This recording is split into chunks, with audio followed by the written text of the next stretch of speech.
Hello everyone! In this video, I'll show you how to fix too many failed attempts while creating a Yahoo email account. So let's get started. First, try using a different browser.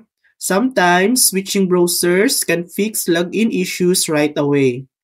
If you don't want to change browsers, try resetting your current browser. Click on the three dots in the top right corner of your browser. Select Settings.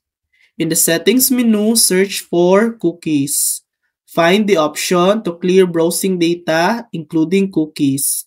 Choose to clear all data to reset your browser completely. After resetting the browser, try logging into Yahoo again.